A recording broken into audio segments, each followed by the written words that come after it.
there's a danger in that you can become too factual.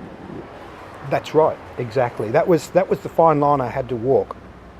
I had to make sure that I included enough facts, but that's why there are some songs on the album that are broad brushstrokes. They're not fact. The real factual songs are like probably the Bridge, Squizzy Taylor, Far Lap and Les Darcy. They've got dates and places and things like that. The others have got broad strokes. Even Mr. Eternity to a certain extent is just broad strokes. Didn't name his other things, didn't actually name him in it. Yes. And it didn't name where he was and all that sort of stuff. So I had to walk a fine line. I didn't want it to sound like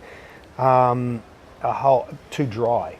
It needed to be poetic. So that was a conscious effort. I had to try and walk that line.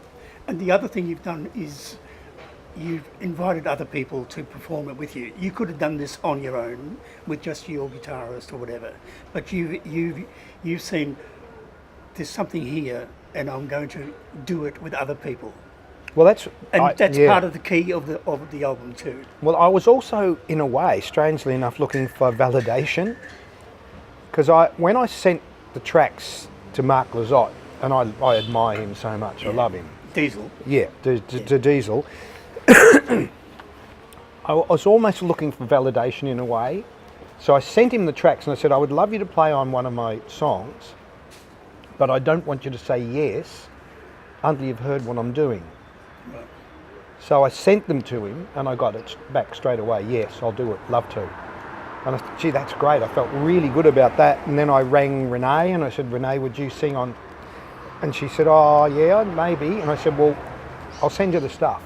Send it to her. She rang up, want to do it. Did she choose the song or did? No, I chose the song. I sent it to her. And same with Chris Wilson. I asked Chris, I said, don't say yes until you hear the stuff. And that's what happened. James Blake the same.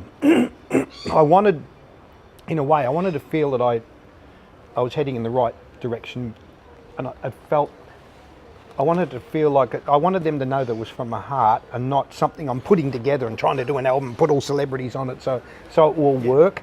I just wanted their input because I really admired what they'd done. That's the difference between this record and the last record. Yeah. That was a typical, or here's Russell latest album. This took everything to another extreme. Yeah, it did. Yeah. So, and it was really heartening for every one of them to ring up and say yes, I want to do it. So that was great.